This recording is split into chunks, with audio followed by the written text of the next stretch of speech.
yo creo que las redes CONACYT en particular, como iniciativas de colaboración asociadas a un tema, permitieron algo que no se venía dando, ¿no? La ciencia, como se venía cultivando, era trabajar cada quien en su nicho, en su especialización, y con poca comunicación interdisciplinar o multidisciplinar o incluso transdisciplinar. La construcción de las redes han permitido que compañeros de ciencias duras, de ciencias blandas, empiecen a comunicarse y a hablar el mismo diálogo y hablar con los mismos conceptos dirigidos hacia el público en general o hacia la sociedad. Y eso ha favorecido que se tengan proyectos más integradores y que tengan una repercusión social, un impacto social más importante. Yo creo que en Redes CLIM esa es una de las cosas que estamos privilegiando, el diálogo entre diferentes disciplinas para construir proyectos que tengan un alcance social. Y eso es algo que no se ve en otras redes y que no se venía viendo normalmente en la construcción de ciencia en nuestro país.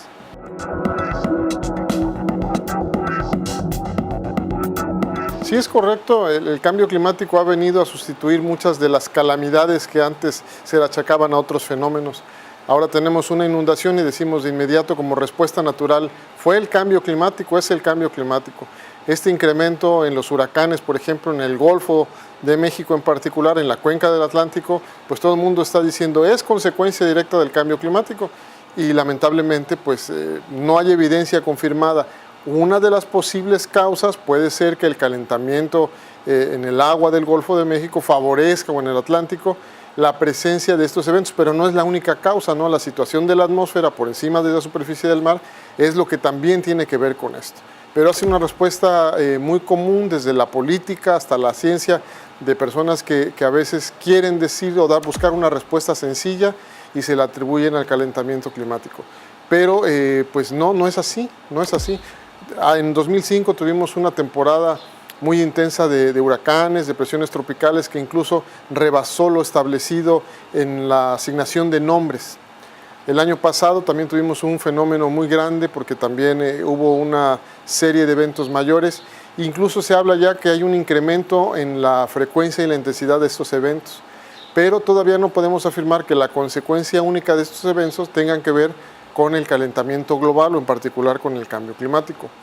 Y ahora en el marco de la red estamos trabajando tratando de discernir cómo los eventos extremos son realmente lo que causa que tengamos grandes problemas urbanos de inundación o grandes problemas urbanos y asociados a la sequía, o en particular lo último que hemos estado trabajando es la presencia de vectores en ciudades donde normalmente no existían esos vectores.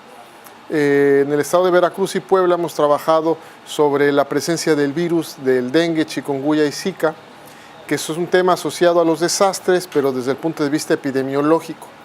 Y que la gente decía, no, esos son mosquitos que solo están cerca del mar y en las zonas bajas, aquí en la montaña nunca va a haber.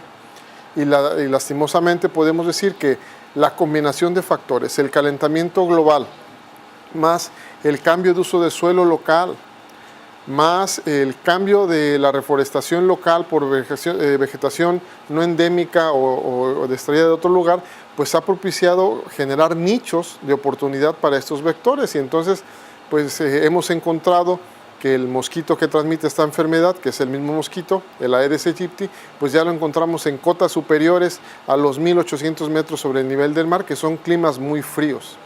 Y antes decían, no, solo hay que preocuparse en el trópico. Y pues recientemente estuvimos muy cerca de Boston y encontraron ya la especie que está compitiendo con otra especie local.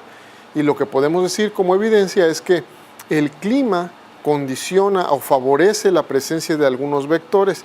Y entonces, si las condiciones climáticas están prevaleciendo con este cambio, pues estos problemas epidemiológicos, que también serán un desastre en el corto plazo, pues significa que algo está pasando, es un foco de atención, una llamada de atención y que debemos tomarlo en cuenta.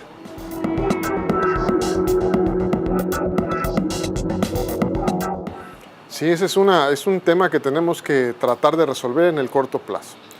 En el grupo donde yo colaboro en mi cuerpo académico en Veracruz, lo que dedicamos es al final del proyecto de investigación, reunirnos con los tomadores de decisiones y ver qué parte de los productos que terminamos pueden incidir en una política pública o no. Y ha sido muy exitoso nuestro modelo, pero ha sido un modelo de acierto-error. Y a veces son mucho más los errores que hemos cometido para incidir en la política pública. Pero, por ejemplo, en Veracruz se construyó el programa veracruzano ante el cambio climático desde la academia, financiado por el gobierno británico.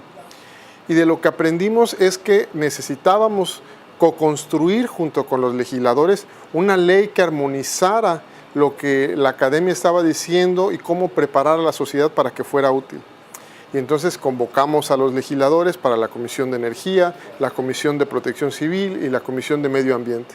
Nos sentamos con ellos para explicarle pues, qué es el cambio climático, las consecuencias del cambio climático, los efectos locales del cambio climático.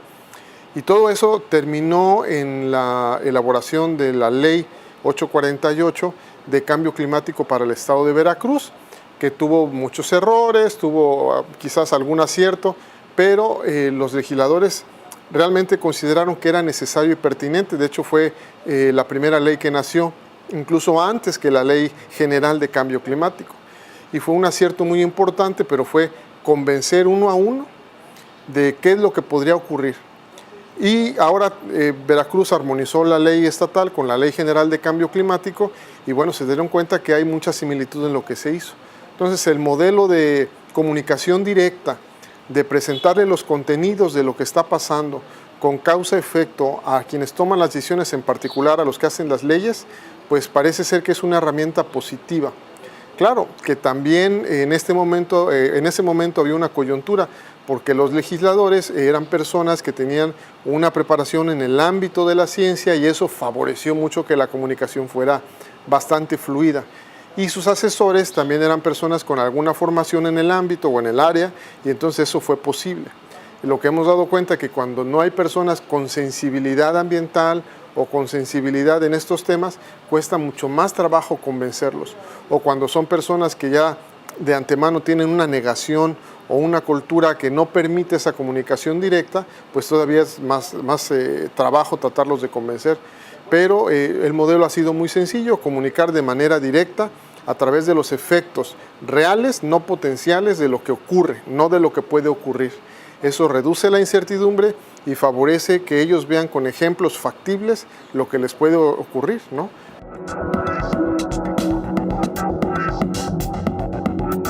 Bueno, esta oportunidad de nuestra quinta reunión nacional de Redesclim, pues va a permitir construir un plan de acción hacia 2018 y hacia 2020.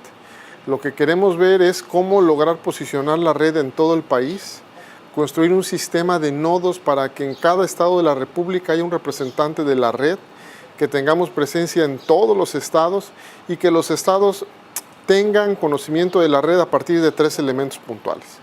Un catálogo de servicios para que la sociedad civil, el gobierno y la empresa sepa qué hacemos y cómo lo podemos hacer.